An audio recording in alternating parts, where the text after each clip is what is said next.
பலரும் நம்மளோட அரசியல் நிகழ்ச்சிகளை தொடர்ச்சியா பாக்குறீங்க. ஆனா சப்ஸ் பண்ண மறந்துறீங்க. நம்ம நேயர்கள் மறக்காம சப்ஸ் பண்ணுங்க. இனி வரக்கூடிய நாட்கள்ல நிறைய அரசியல் பேச வேண்டியது இருக்கு.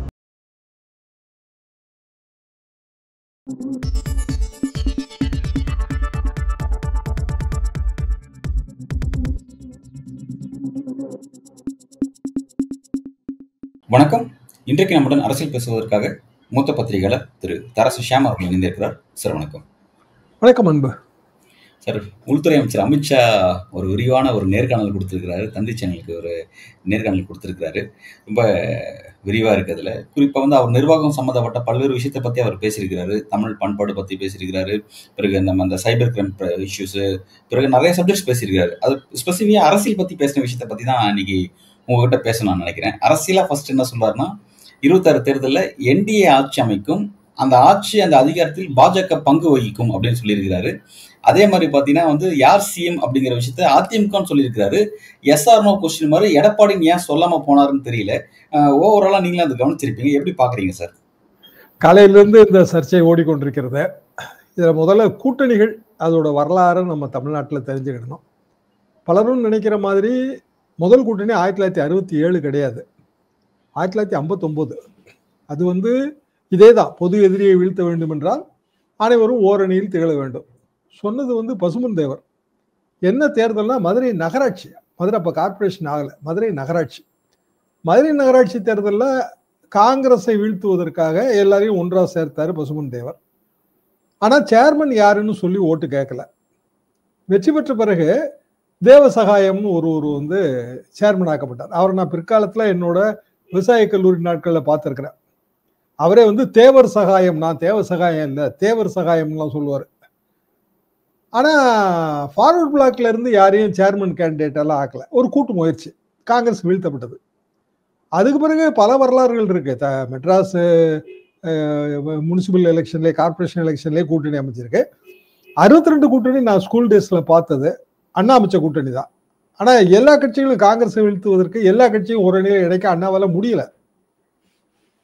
அப்போ என்னாச்சுன்னா எங்களுக்கெல்லாம் குழப்பம், எப்படி கூட்டணி சாத்தியம்? ஏன்னா அப்போ கம்யூனிஸ்ட் இயக்கங்கள் பேரில் தான் எங்களுக்கு பற்று அதிகம். பொது உடைமை. திமுகவை தோழர் அண்ணாதுரையும் தான் நோட்டீஸ் போடுங்க. அது பட்டுக்கோட்டை கல்யாண சுந்தர பாடல், அது ஒரு மயக்கமான பேருன்னு வைங்களேன். திராவிட நாடெல்லாம் அப்போதான், அடைந்தால் திராவிட நாடு இல்லையே சுடுகாடு, இந்த மாதிரியான வசனங்கள்லாம். 62 கூட்டணியில் என்ன குழப்பம்னா, நான் அப்போ கிராமம். எனக்கு கூட்டணினா அப்போ சித்தாந்தம் எங்கே போய் சேரும்? ஏன்னா கம்யூனிஸ்ட் சித்தாந்தம் வேற, திராவிட சித்தாந்தம் வேற, காங்கிரஸ் சித்தாந்தம் வேற. அப்போ சித்தாந்த அடிப்படையில் எப்படி ஓட்டு போடுறது? அப்போலாம் அது வரைக்கும் சித்தாந்த அடிப்படை தாங்க.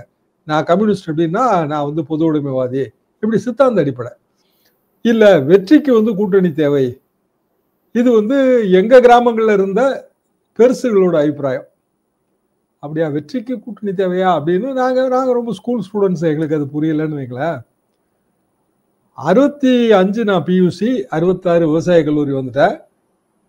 67 தேர்தலுக்கு முன்பு அண்ணாவோட கூட்டங்கள் தொடர்ந்து சைக்கிள் எடுத்துட்டு போய் வேகமாக போய் கேட்போம். அப்போ அவர் சொன்னாரு, சென்ற முறை திமிங்கலத்தை பிடிப்பதற்காக, அதான் 62 திமிங்கலத்தை பிடிப்பதற்காக வலை விரித்தேன். வலையில் பல ஓட்டைகள். ஏன்னா சில கட்சிகள் கூட்டணியில் சேரல, திமிங்கலம் தப்பி விட்டது. மீண்டும் காங்கிரஸ் ஆட்சி வந்துருச்சு. இந்த முறை சரியாக வலை பண்ணி இருக்கிறேன், திமிங்கலம் மாட்டிக்கொள்ளும். 67 உண்மையிலே திமிங்கலம் மாட்டிக்கொண்டது, காங்கிரஸ் வீழ்த்தப்பட்டது. ஆனா இப்போதும் அப்போதும் இருக்கிற ஒரு ஒற்றுமை வேற்றுமை என்னன்னா, அண்ணா முதலமைச்சர் வேட்பாளர் கிடையாது 67. அவர் எம்பிக்கு நிற்கிறார், தென் சென்னை. அதாவது திமுக தனி மெஜாரிட்டி பெறும் அப்படிங்கிற மாதிரியான அபிப்பிராயம் இல்லை. ஒண்ணு. ரெண்டாவது, அண்ணாவோட வயதுலையும் அனுபவத்திலையும் மூதறிஞர் ராஜாஜி, அவர் பழைய கவர்னர் ஜெனரல், தமிழ்நாடு முதலமைச்சர் ஐயா மாப்போசிக்கு நேற்றைக்கு 120வது பிறந்த நாள் நம்ம கொண்டாடி இருக்கோங்க. ஒரு சர்ச்சை வேற வந்துச்சு, இலக்கியவாதிகள் எல்லாம் மதிக்கல அப்படிங்கிற சர்ச்சை வேற வந்துச்சு. சீபா ஆயத்தனார், அது நாம் தமிழர் கட்சி, அவர் ரொம்ப மூத்தவர். இன்னும் சொல்லப்போனால் திமுக காலகட்டத்திலேயே 57லயே அவர் எங்க தொகுதியோட எம்எல்ஏ எல்லாம் ஆயிட்டாரு. திமுக அப்போ 15 எம்எல்ஏ. அப்போ அண்ணா ஒருவேளை நினைத்திருக்கலாம், எங்களுக்கு தெரியாது, நாங்க காலேஜ் ஸ்டூடெண்ட்ஸ் தான். நான் முதலமைச்சர் வேட்பாளர்னா இவங்களுக்கெல்லாம் ஒரு சங்கடம் ஏற்படும், மூத்த தலைவர்கள். ஆனா திமுக மெஜாரிட்டி. அப்போ ஆட்சியில பங்குங்கிற கோரிக்கை யார் வச்சா? ராஜாஜி வச்சாரு. மறக்க கூடாது அது. ராஜாஜி திமுக மந்திரி சபையில எல்லா கூட்டணி கட்சிகளுக்கும் இடம் கொடுக்கணும். ஏன்னா சுதந்திரா கட்சி அகில இந்திய அளவில் அன்னைக்கு பெரிய கட்சிங்க. 20-25 எம்பி வச்சிருந்தாங்க அகில இந்திய அளவில். அண்ணா வந்து எம்எல்ஏ கிடையாது, அவர் முதலமைச்சர் கேண்டிடேட் ஆக போறாரு. அண்ணாவுக்கு இஷ்டம் இல்லை அதில். அண்ணாவோட கட்சி அதாவது திமுகவுக்கும் அதில் இஷ்டம் இருந்திருக்காதுன்னு நாங்கள் நினச்சிக்கிறோம். நாங்கள் ரொம்ப ஸ்டூடெண்ட்ஸ், உள்வட்டம் எங்களுக்கு கிடையாது. வெளியில் இங்கே வந்து நிற்கிறோம் எல்லாம் மெட்ராஸில் வந்து யார் முதலமைச்சர் யார் மந்திரிகள்னு தெரிஞ்சுக்கிறதுக்காக மாணவர்கள் படையெடுத்து வந்திருக்கோம். ராஜாஜி கடைசி ஒரு டிமாண்ட் வச்சாரு, சபாநாயகராவது கொடுங்கன்னாரு.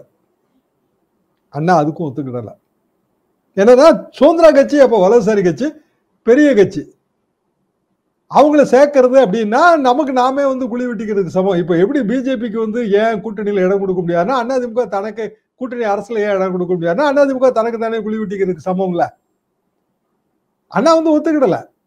நீங்க சுதந்திராவுக்கும் பிஜேபிக்கும் பெரிய வித்தியாசமாக முடியாதுங்க. பயங்கரமான வலதுசாரி கட்சி. ராஜாஜி வந்து பிராமணர், பிஜேபியோட தலைமை பிராமணர், நிறைய ஒற்றுமைகள் இருக்கு இதுல. அதுக்காக நான் சொல்றேன், வரலாற இந்த தலைமுறையும் புரிஞ்சுக்கிடணும். அப்போ சபாநாயகர் கொடுத்துருக்கலாம்ல. ஏன்னா சபாநாயகர் நாம் தமிழர் கட்சியை சேர்ந்து சீபா ஆயத்தனார் ஐயாவை கொடுத்தாங்க. அப்ப நாம் தமிழருக்கு கொடுக்கறது சுதந்திரா கொடுத்துருக்கலாம்ல. ஏன் கொடுக்கல? இந்த அரசியல், தேசிய கட்சி அரசியல், வலதுசாரி அரசியல், திராவிட அரசியல் எங்க? அப்ப வலதுசாரி அரசியலுக்கு எப்படி கொடுக்க முடியும் திமுக? அப்ப அதிமுகவே கிடையாது. அப்போ கூட்டணி ஆட்சினா ஆட்சியில் பங்கு. அதுதான் மோடி வந்து 2019 ஃபுல் மெஜாரிட்டி, பயங்கர மெஜாரிட்டி, கூட்டணி கட்சிகள் எல்லாத்துக்கும் ஒவ்வொரு இடம் கொடுத்தாரு. தமிழ்நாட்டில் அதிமுக சார்பாக ஒரு எம்பி ஓபிஎஸ் மகன். ஆனா அவருக்கு கொடுக்கறதுக்கு அதிமுகவே அதுக்கு சம்மதம் தெரிவிக்கல, அது நின்று போச்சு. அது அப்போ நான் ஜெயா டிவி ப்ரோக்ராம் பண்ணிட்டு இருக்கோம், தேர்தல் ப்ரோக்ராம்கள். ஓபிஎஸ் மந்திரி ஆயிடுவாருன்னு சொல்லிட்டு இருக்காங்க. நான் தான் ஆக மாட்டாருன்னு சொன்னேன். என்னன்னா இதுதான் காரணம், இந்த மாதிரியான பொலிட்டிக்கல் ரீசன்ஸுக்காக கொடுக்க மாட்டாங்க. இன்னைக்கு நம்ம அந்த மந்திரி சபையில் இடம் கொடுத்தா நாளைக்கு வந்து நம்ம மந்திரி சபையில் பிஜேபி இடம் கேட்குங்கிற ஒரு அச்சம் அன்றைக்கு அதிமுக தலைமைக்கு எடப்பாடி பழனிசாமிக்கு இருந்திருக்கும். ஸோ அவர் அந்த வாய்ப்பை மறுத்துறாரு. ஓபிஎஸ்க்கு வருத்தம். அதில் ஓபிஎஸோட முதல் வருத்தங்கள் அதுவும் ஒண்ணுங்க, நம்ம பையனுக்கு ஒரு மந்திரி பதவி கிடைக்க வேண்டிய வாய்ப்பை இழந்துட்டோமே அப்படின்னு எடப்பாடி பழனிசாமி மற்றும் அதிமுகவின் சீனியர் தலைவர்கள் மறுத்தார்கள். இது சமீபத்திய வரலாறு, பழைய வரலாறு கூட போக வேண்டாம். அப்ப இப்போ அமித்ஷா வந்து கூட்டணி மந்திரி சபைன்னு சொல்றாரு. என்னன்னா என்டிஏ வின் பண்ணிரும் அப்படின்னா அது என்டிஏவோட ஆட்சி தானே? இல்ல, இங்க இந்தியா கூட்டணி ஆட்சியே கிடையாது. இங்க திமுக ஆட்சி தான், அதிமுக ஆட்சி தான். ஆட்சிக்கு வந்தா அதிமுக ஆட்சி தான். அப்ப நீங்க என்டிஏவா கூட்டணியா தேர்தலில் நிக்கலாம். ஆனா ஆட்சி அமைச்சா அதிமுக ஆட்சி அமைக்கும், மெஜாரிட்டி கிடைச்சா. மெஜாரிட்டி கிடைக்கலன்னா வேற விஷயங்க. அப்ப மெஜாரிட்டி கிடைத்தாலும் பிஜேபி அந்த ஆட்சியில் பங்கு வகிக்கும்னு அமித்ஷா சொல்றாரா? அதான் கேள்வி. அது போக நீங்க சொன்ன இந்த குழப்பம், அதிமுகவிலிருந்து ஒருவர்ன்றாரு, அப்படின்னா எடப்பாடி பழனிசாமிக்கு அந்த வாய்ப்பு இல்லையா அப்படிங்கிற குழப்பம். ஆக இந்த குழப்பம் முதல்ல இருந்தே இருக்குங்க, தொடருது. இப்போ அமித்ஷா வரப்போறாருல அடுத்த மாசம், ஜூலை மாசம், அப்பவும் இதே குழப்பம் தான் வரும். ரெண்டாவது சார் வந்து ஒரு முக்கியமான விஷயத்தை பத்தி பேசுறாரு. அதாவது தமிழ்நாட்டில் நீங்க ஆட்சி பிடிப்பீங்கன்னு ஒரு கேள்வி கேட்கப்படுது. அதுக்கு அவர் என்ன விளக்கம் கொடுக்குறாரு அப்படின்னா, தமிழக சட்டப்பேரவை தேர்தல் நோக்கி உங்களோட திட்டம் என்னன்னு கேட்கும் பொழுது, திமுக அரசின் தோல்விகளை நாங்கள் அம்பலப்படுத்துவோம், அதே மாதிரி பிரதமர் மோடியோட சாதனைகளை வந்து நாங்கள் வந்து கொண்டு போறோம் அப்படின்னு சொல்லி இருக்கிறாரு. இந்த இரண்டும் தேர்தலில் முக்கியமான பங்கு வகிக்கும். அதே மாதிரி இந்த தேர்தலில் நாடு முழுவதும் நாங்கள் 20க்கும் மேற்பட்ட சட்டமன்ற தேர்தலில் வெற்றி பெற்றிருக்கோம், பல மாநிலங்களை கைப்பற்றிருக்கோம், அதே மாதிரி வந்து நாங்கள் தமிழகத்தை கைப்பற்ற போறோம் அப்படின்னு சொல்லியிருக்காரு. இந்த வியூகத்தை எப்படி பாக்குறீங்க? அதாவது திமுக தோல்வி ஓகே, பிரதமர் மோடியோட வெற்றினா அந்த மாதிரி வெற்றி பெறக்கூடிய விஷயங்கள் என்னங்க இருக்கு, அது எப்படி கொண்டு போவாங்க நீங்க பாக்குறீங்க? அதாவது அவங்க ஆல் இண்டியா லெவல்ல வந்து ஒன் கேண்டிடேட்டுங்கிறது அவங்களோட பாலிசிங்க. அது பிரதமர் மோடி. நாளைக்கு அமித்ஷா பிரதமர் ஆனார்னா பிரதமர் அமித்ஷா. அப்போ அகில இந்திய அளவில் ஒரு தலைமை, அந்த தலைமையை வந்து மாநிலத்துக்கும் கொண்டு வர்றது. அதாவது மாநில ஓட்டு வங்கி மோடிக்கு ஓட்டு வங்கி, மோடி என்ன நினைக்கிறாரோ அதுக்கு ஓட்டு, மோடியோட திட்டங்களுக்கு ஓட்டு, மோடியோட வெற்றிகளுக்கு ஓட்டு. இப்படி இங்க லோக்கல் பாலிடிக்ஸ் வந்து அப்படி இல்லை, நமக்கே தெரியும். அது கேரளா பாலிடிக்ஸ் அப்படி இல்லை, ஆந்திரா பாலிடிக்ஸ் அப்படி இல்லை, தெலுங்கானா பாலிடிக்ஸ் அப்படி இல்லை. இங்க வந்து லோக்கலா தலைவர், அந்த தலைவருக்கு ஓட்டு. மாநில கட்சியா இருக்கும்போது மாநில கட்சியோட அதிகார எல்லை மாநிலத்துக்குள்ள, அது ஒரு நாளும் தேசிய கட்சிக்கு இடம் கொடுக்காது. நீங்க இதே பாலிடிக்ஸ் வந்து உத்தரப்பிரதேசம் பீகார்லயும் பார்க்கலாம். மாநில கட்சி வெர்சஸ் பாரதிய ஜனதா. அப்ப பாரதிய ஜனதா என்டையர் இந்தியா முழுவதும் மோடி அல்லது ஒரே ஒரு தலைமை, அந்த தலைமைக்கு ஓட்டு அப்படி கொண்டு போறாங்க. வாஜ்பாய் காலத்துல இது கிடையாதுங்க. மோடி காலத்துல இது வந்துருச்சு 2014. அதுவே அவங்க சித்தாந்தத்துக்கு எதிரானது. அவங்க வந்து RSS சித்தாந்தம் வந்து தலைமைக்கு முக்கியத்துவம் கிடையாதுங்க, சித்தாந்தத்துக்கு தான் முக்கியத்துவம். அப்ப மோடி அவர்களுக்கு ஓட்டா அல்லது இந்துத்துவாங்கிற சித்தாந்தத்துக்கு ஓட்டாங்கிற கேள்விக்கு அமித்ஷா சரியா பதில் சொல்லல. அது எப்படி வந்து RSS பிஜேபி நடைமுறை கொள்கைகளின்படி இல்ல பழைய கொள்கைகளின்படி மோடி அவர்களுக்கான ஓட்டா இருக்க முடியும்? இருக்காது. மோடியின் திட்டங்களுக்கான வெற்றி ஓட்டாவும் இருக்க முடியாது. மத்திய அரசாங்கத்தின் திட்டம் அப்படிதான் நீங்க பார்க்கணும். பிஜேபி அரசாங்கத்தின் திட்டம், அப்ப என்டிஏவின் திட்டம் அப்படித்தானே அவங்க வைக்கணும். அது எப்படி மோடியோட வெற்றியா மாறும்? அந்த இடத்துல அவங்களுக்கு குழப்பம் இருக்கு. இப்ப அதிமுக திமுகவுக்கு மாற்று, ரைட்டுங்களா? திமுக அரசின் தோல்வி அது எல்லா எதிர்கட்சியும் அதான் சொல்லி ஆனோம். அதை பத்தி ஒன்றும் தவறு கிடையாது, அது தேர்தல் அரசியல். ஆனா அதிமுக அரசாங்கம் 2021 வரைக்கும் நடந்திருக்குல்ல, 10 வருஷம் அரசாங்கம். அதுல 5 வருஷம் ஜெயலலிதா ஆட்சி இல்ல, 5 வருஷம் கூட இல்ல, கூட ஒரு வருஷம் நீங்க எடுத்துக்கணும். 2016 ஜெயலலிதா வெற்றி தான். எடப்பாடி பழனிசாமி தலைமையில இப்பதான் முழுமையான தேர்தல். 2016 தேர்தல் எடப்பாடி பழனிசாமி தலைமையிலான வெற்றின்னு நீங்க எப்படி சொல்லுவீங்க? அப்ப இயல்பாக 10 வருட அதிமுக ஆட்சியின் சாதனைகள் அதைத்தானே சொல்ல முடியும். அது எப்படி வந்து மோடி அரசின் சாதனை சொல்ல முடியும்? 2011 இருந்து 13, 14 வரைக்கும் மோடி அரசாங்கம் கிடையாத, இங்க அதிமுக அரசாங்கம் இருக்க. அதுல ஒரு குழப்பம். சரி, அந்த குழப்பம் ரைட் சார். ஆனா இப்ப வந்து திமுக ஆன்டி முடிச்சு பேசுறாங்க, ரைட், ஓகே. மோடியினுடைய பிளஸ் பேசணும் அப்படின்னா பிளஸ் என்ன இருக்குன்னு பேச வேண்டியது இருக்குல்ல சார்? ஏன்னா ஆல்ரெடி திமுக வந்து மாநில உரிமையை பாதிக்குது, ஆளுநர் மூலமா ஒரு அரசியல் செய்யுது, நிதி கட் பண்றாங்கன்னு சொல்லி பல பிரச்சனைங்க மக்கள்கிட்ட கொண்டு போய் வச்சிருக்காங்க. இப்ப இந்த நிலைமையை வச்சுக்கிட்டு எப்படி மோடியோட ஸ்கீம்ஸ் சொல்லி, திட்டத்தை சொல்லி அவங்க எல்லாம் அந்த மக்களை கன்வின்ஸ் பண்ண முடியும்? அது நீங்க எப்படி பாக்குறீங்க சார்? அது ரொம்ப கஷ்டங்க. தமிழ்நாடு பாலிடிக்ஸ்ல ஆட்டோமேட்டிக்கா தேர்தல் கல்ச்சுரல் வார். இங்க வந்து வாக்கு அரசியல்ங்கிறது அதிகாரத்துக்கான யுத்தம் மட்டுமல்ல, கலாச்சாரம் மற்றும் மாநில பண்பாட்டுக்கான யுத்தம். தமிழ்நாட்டில் எல்லா மாநிலங்களையும் அப்படிதாங்க இருக்கு கிட்டத்தட்ட.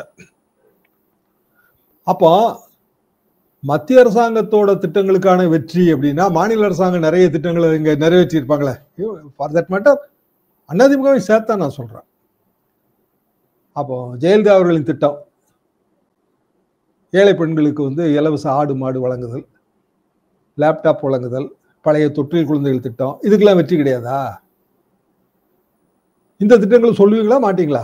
இந்த திட்டங்களை பற்றி மக்கள்கிட்ட சொல்லி நாங்க இதெல்லாம் செஞ்சோம். தாலிக்கு தங்கம் அடிக்கடி பேசுவாங்க. அது பெரியாரே தாலி மறுப்பு, தாலியே வேணான்னு சொன்னவருக்கு தாலி கட்டா திருமணங்கள், நிறைய திருமணங்கள் எங்க காலகட்டத்துல எல்லாம். அதுக்கு பிறகு திராவிட ஆட்சியில இலவச தாலிக்கு தங்கம் கொண்டு வந்தோம். அதுவே வந்து பெரிய மாறுபாடுன்னு நான் எப்போதும் நினைப்பது உண்டு. இப்போ இருக்கிற இந்த அரசு வந்து அதை எடுத்துட்டு அதுக்கு மேல வேற திட்டங்களை கொண்டு வந்துட்டாங்க. அது தனி விஷயம்.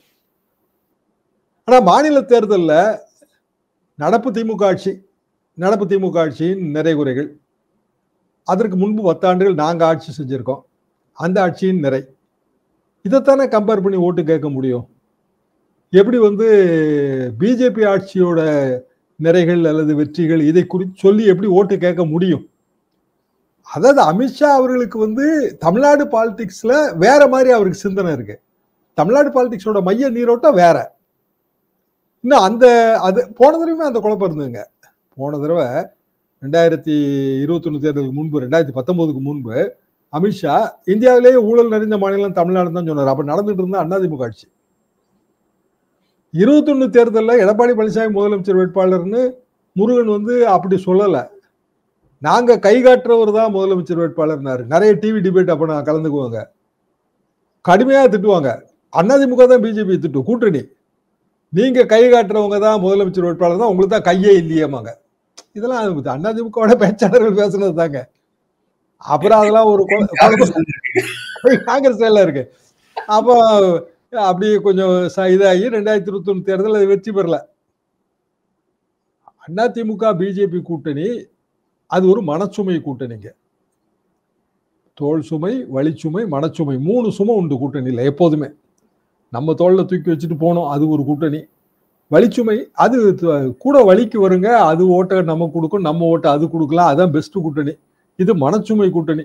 எப்ப பார்த்தாலும் ஏதாவது ஒரு வகையில ரப்சர் பண்ணிட்டே இருப்பாங்க. யாராவது இப்ப இன்னைக்கு அமித்ஷா சொன்னாரா சர்ச்சையெல்லாம் முடிஞ்சுதா, 1 மாசம் 1.5 மாசம் கழிச்சு பாருங்க ராஜ்நாத் சிங் வந்து இதே மாதிரி ஏதாவது சொல்லுவார். அது பிறகு 1 மாசம் 1.5 மாசம் கழிச்சு பாருங்க கட்கரி வந்து எதையாவது சொல்லுவார். என்னன்னா அவங்களோட பாலிசி வேற. சரி, இதுல வந்து வட இந்திய தலைவர்கள் எல்லாம் குறை சொல்ல முடியாதுங்க. இது வந்து அவங்களோட பாலிசி. அவங்க இப்படிதான் வாக்கு அரசியலை பாக்குறாங்க.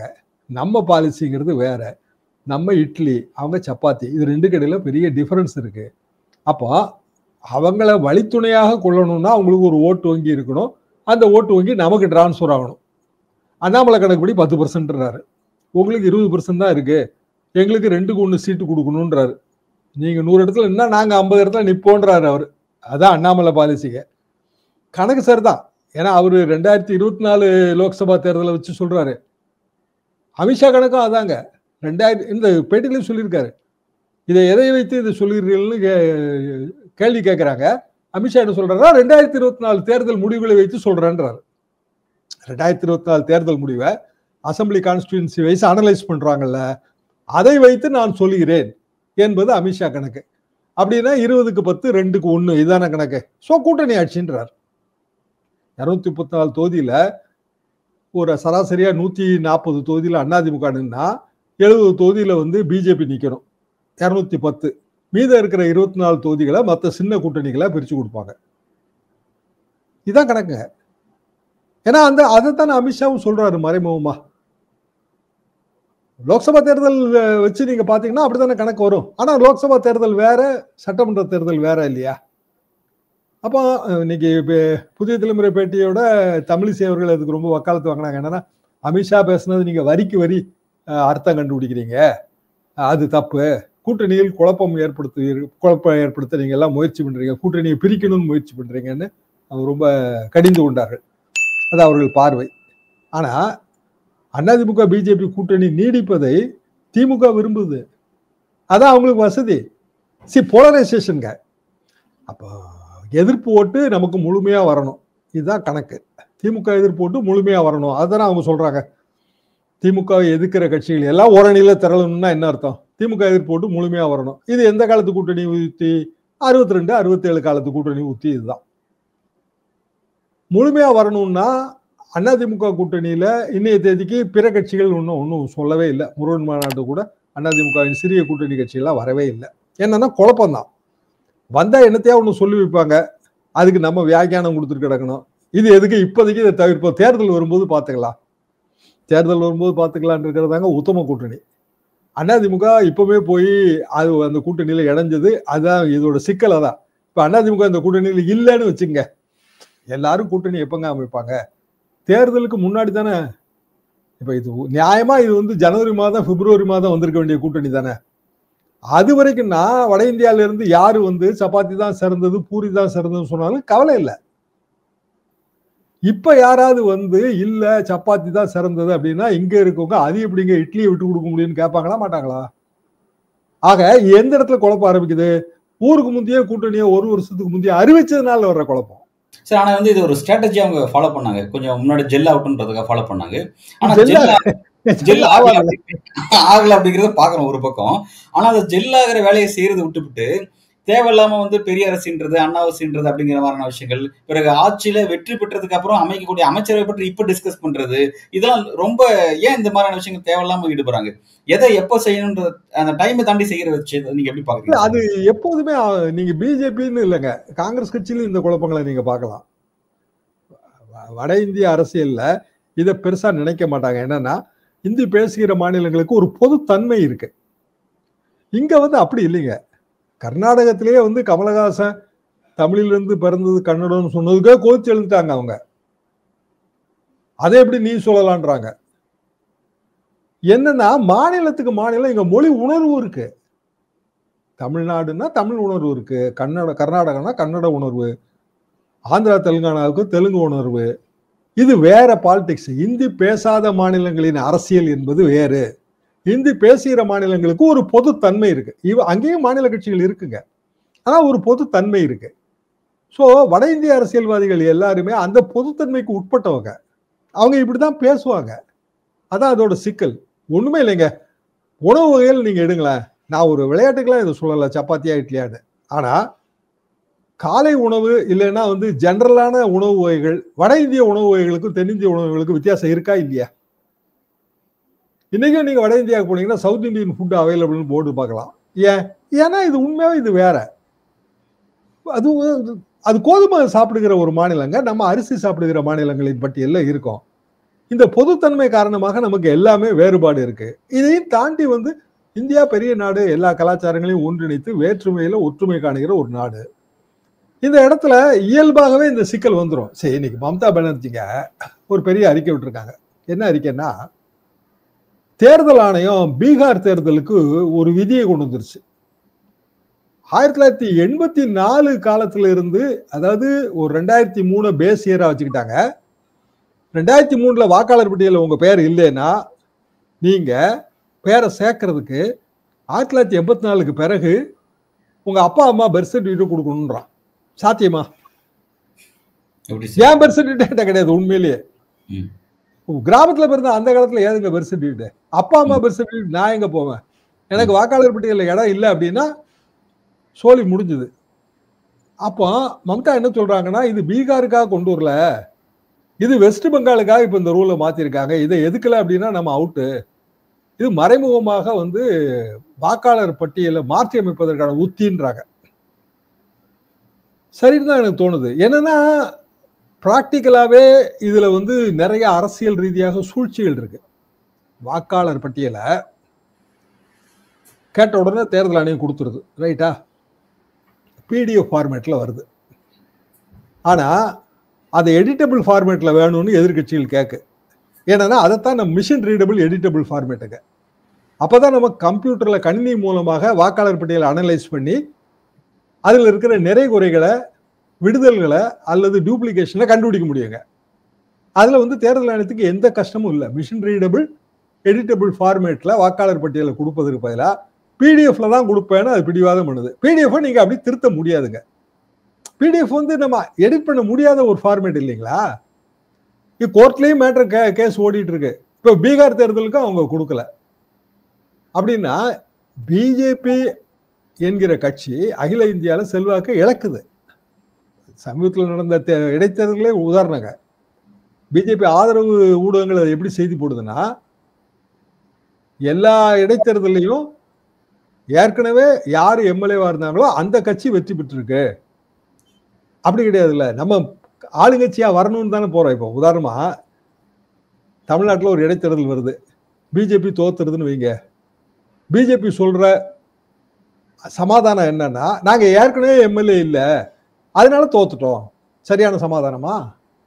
நீங்க புதிய கட்சி எங்களுக்கு ஆதரவு கூடிருச்சு, மோடிக்கு ஓட்டு பெருகிருச்சு, மோடி ஆதரவு உச்சத்துல இருக்கு, எல்லாரும் எங்களுக்கு தான் ஓட்டு போட போறாங்க அப்படிதானே சொல்லிட்டு வரீங்க. அப்படின்னா வெஸ்ட் பெங்கால்ல ஜெயிச்சிருக்கணும்ல, பஞ்சாப்ல ஜெயிச்சிருக்கணும்ல, குஜராத் மகாராஷ்டிரால ஜெயிக்கிறாங்க. பிறகு ஹரியானால 3 வருஷத்துக்கு அப்புறம் அவன் 2 வருஷம் ஆண்டிங் முடிச்சு தேர்ட் டைம்ல மெஜாரிட்டியோட ஜெயிக்கிறாங்க. மெஜாரிட்டியோட ஜெயிக்கல.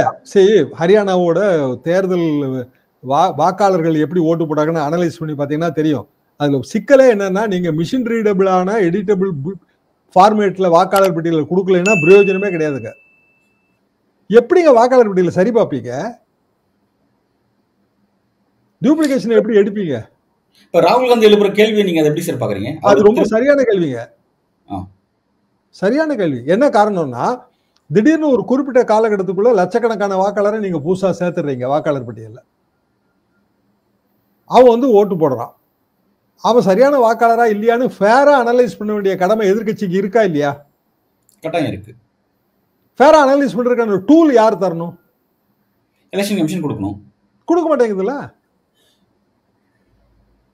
மிஷின் ரீடபிளா கொடுத்தா தானே நான் அதை அனலைஸே பண்ண முடியும். எலெக்ஷன் கமிஷன் ராகுல் காந்தி சேலஞ்ச் பண்றாங்களே, நீங்க சொல்ற விஷயத்துக்கு எவிடன்ஸ் கொடுங்க வாங்க.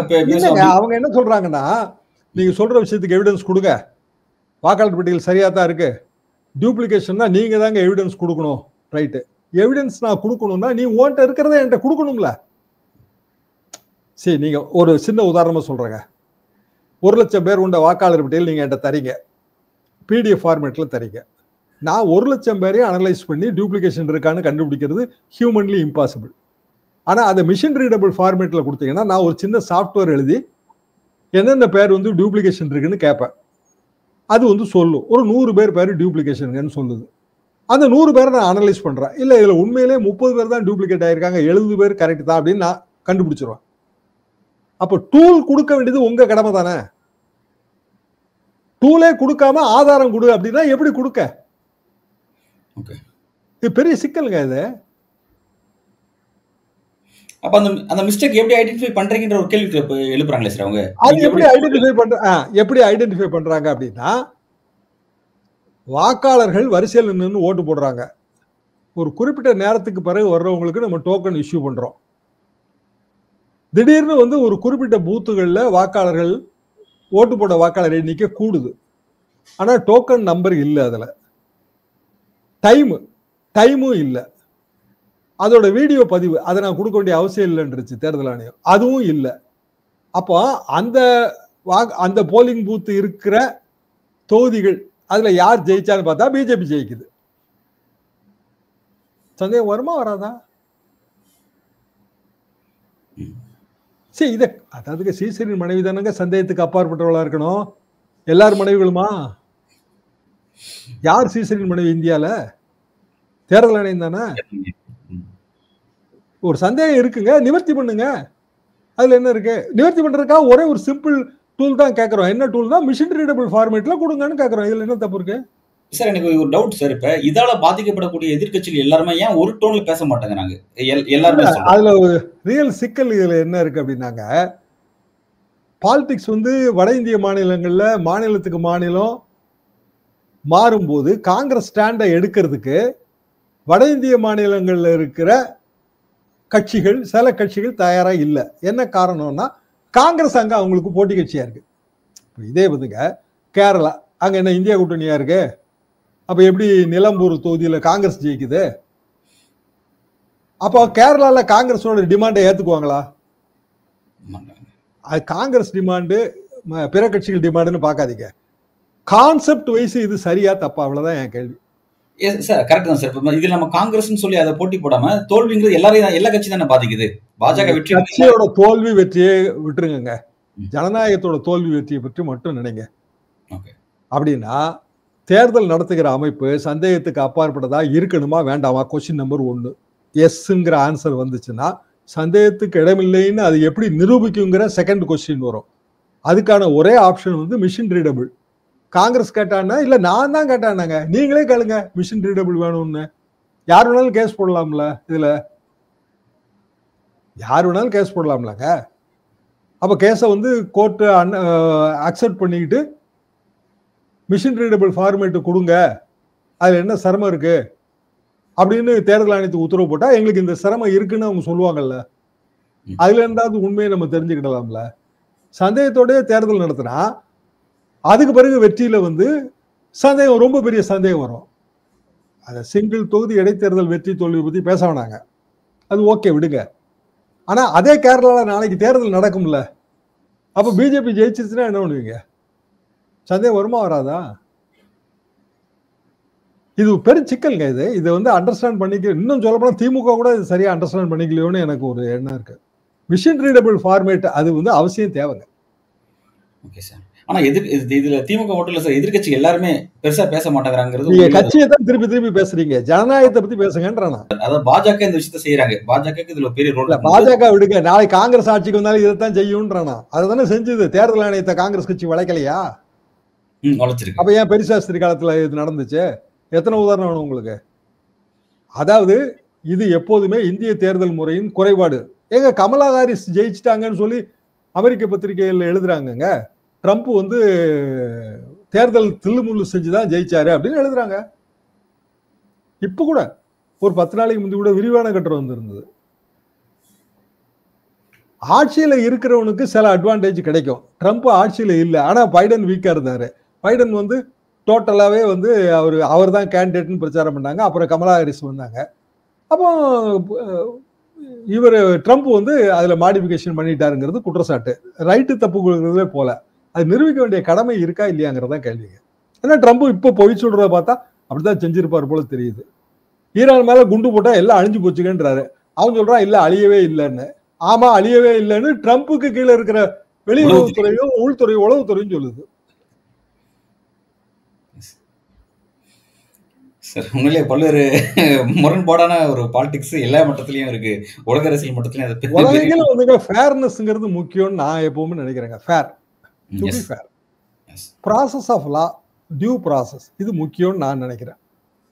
அப்படின்னா சில விஷயங்கள் வெளிப்படைத்தன்மையோட இருக்கணும். வெளிப்படைத்தன்மையோட எது இல்லையோ அது பேர்ல நமக்கு சந்தேகம் வரும். ஈவன் ஒரு டெண்டர் ப்ராசஸே எடுத்துங்க, வெளிப்படைத்தன்மையோட டெண்டர் ப்ராசஸ் இல்லைன்னா உங்களுக்கு சந்தேகம் வராதா? அதை வச்சுதானே வழக்கே போடுறோம். சார் நீங்க சொல்லக்கூடிய ஒரு சீரியஸான ஒரு விஷயத்தை நீங்க கோடிட்டு காமிச்சிருக்கீங்க சார். எல்லாரும் கவனிக்க வேண்டிய ஒரு விஷயத்தை நீங்க கோடிட்டு காமிச்சிருக்கீங்க சார். அந்த நம்பிக்கையில் தான் அமித்ஷா வந்து இந்த பேட்டியை கொடுக்குறாரோ என்னமோன்றானா? இல்ல சார், அவர் அந்த நியூஸை பாருங்க, அதை நான் படிக்கிறேன் பாருங்க. என்ன சொல்றாருன்னா, 20க்கும் மேற்பட்ட மாநிலங்களில் ஆட்சி அமைத்து உள்ளோம். அனைத்து தேர்தல்களிலும் கடந்த முறை எவ்வாறு வென்றோமோ அதே மாதிரி தான் தமிழ்நாட்டில் வெல்ல போகிறோம் அப்படிங்கிறது கதை சோழி முடிஞ்சது. சித்தப்பா சோழி முடிஞ்சது. அதுதான் அர்த்தமா? நம்ம அதை அப்படிதான் நான் எடுத்துக்கிறேங்க. நீங்க எடுத்துக்கிறீங்களோ இல்லையோ, சோழி முடிஞ்சது சித்தப்பான்னு நான் எடுத்துக்கிறேன். சார் ரொம்ப ஒரு சீரியஸான ஒரு விஷயமா தான் சார் நம்ம அதை பார்க்க வேண்டியதா இருக்கு சார். Okay sir. சார் என்னோட இதுல ஒரு ஃபைனல் கொஸ்டின் என்ன, விஜய் பத்தி ஒரு கேள்வி கேட்டாங்க. அதுக்கு அமித்ஷா என்ன சொன்னார்னா, வெயிட் பண்ணுங்க காலம் வரும் எல்லாம் தெளிவாகும்னு சொல்லியிருக்கிறாரு. எப்படி அதை புரிஞ்சுக்கலாம் சார் விஜயோட அரசியல? அமித்ஷா என்னங்க அதுல தெளிவுக்கு என்னங்க இருக்கு? விஜய் வந்து எப்படி அந்த அணிக்கு போக முடியும்? அதிமுக இருந்து ஒருவர் வந்து முதலமைச்சர் எடப்பாடியே விட்டுருங்க, அப்புறம் எப்படி விஜய் வருவாரு? அதுக்குள்ள திமுக வீழ்த்தணும், அந்த வாக்குகளை ஒரு புள்ளியில அறுவடை பண்ணணும் அப்படின்ற அந்த காமன் பண்ணி அது உங்களுக்கு வீழ்த்தணுங்கிறது கட்டாயம். விஜய்க்கு உடனடி கட்டாயம் என்ன இருக்கு அதுல? ஏங்க உங்க வீட்டு அடுப்பை பத்த வைக்கிறதுக்காக அவர் வந்து அவர் வேலை பார்க்க போறாரு, அவர் கிச்சனுக்கு வந்து வேலை பார்க்க போறாரு. ஆனா விஜய் சொன்னாரு சார், திமுக வீழ்த்த எந்த எல்லைக்கு போக தயாரா இருக்குன்னு சொன்னாரு சார் கோயம்புத்தூர்ல. ஒரே ஒரு எல்லை தான் இருக்கு, அவர் கட்சியே கலைச்சிடறதா அந்த ஒரு எல்லை. இல்லைங்க இதுல உண்மையிலே திமுக வீழ்த்தணும்னா, என்னைக்கு நீங்க முருகன் மாநாடு போட்டு இப்படியான பிரச்சனைகள் எல்லாம் கிரியேட் பண்ணிட்டீங்களோ அப்போதே திமுகவுக்கான ஓட்டு தாங்க கூடும். ஹார்ட் கோர் சித்தாந்தவாதிகள் திமுக விட்டு வரமாட்டாங்க. திமுக ஆட்சி பேர்ல அதிருப்தி இருக்கும், திமுகவுக்கு ஓட்டு போடலாம்னு நினைக்கிறவங்களும் இதெல்லாம் பார்த்து சரி திமுகவை இருந்துட்டு போட்டுன்னு நினைப்பாங்க. ஊழல் இல்லைன்னா வந்து சட்ட ஒழுங்கு பாதுகாப்பு குறைவு, அப்படி இல்லைன்னா பெண்களுக்கு பாதுகாப்பின்மை, இதெல்லாம் வந்து எந்த ஆட்சியிலையும் அதை வச்சு தேர்தல் ஜெயிக்க முடியாதுங்க. இவங்க ஒண்ணு சொன்ன, இவங்க அண்ணா யூனிவர்சிட்டி சொன்னா அவங்க பொள்ளாச்சி சொல்லுவாங்க. எல்லா ஆட்சியிலும் இப்படியான கம்பேரபிளான குற்றச்சாட்டுகள் இருக்கும். அதை தாண்டி தேர்தல் எப்படி முடியுதுன்னா, தமிழ்நாட்டு நலனுக்கு எது ஏற்றது எது நல்லது அப்படிதான் அது முடியுது. அப்ப முருகன் மாநாடு நடத்தினா 200 சீட்டு நிச்சயங்கிற கதைக்கு போயிருவது. அண்ணாவையும் பெரியாரையும் நீங்க வந்து பெரிய அளவுக்கு பழிச்சுட்டு நீங்க எப்படி ஓட்டு கேட்க முடியும்? எடப்பாடி பழனிசாமி நீங்க விளக்கம் சொல்றாருங்க. ஆனா பிஜேபி வந்து பிஜேபின்னு இல்லை, பிஜேபியோட சக அமைப்புகள் அவங்க ஆன்டி பெரியாரிஸ்ட். அது அவங்க உரிமை, அவங்க சொல்றது அதை நம்ம தடுக்கவே முடியாதுங்க. நாளைக்கு ஒவ்வொரு கட்டத்திலையும் அதை சொல்லிட்டே வருவாங்க. அமித்ஷா இந்த கேள்வி கேட்கும் பொழுது அவர் என்ன சொன்னார்னா, அது இந்து முன்னணி மாநாடுன்றாரு சார். அது எப்படி? அமித்ஷாவுக்கு அது புரிஞ்சா சார் தான். பல்வேறு கேள்வி உங்களோட கருத்தில் வழங்கியிருக்கீங்க சார். உங்களோட வருகைக்கும் கருத்துக்கும் மிக்க நன்றி.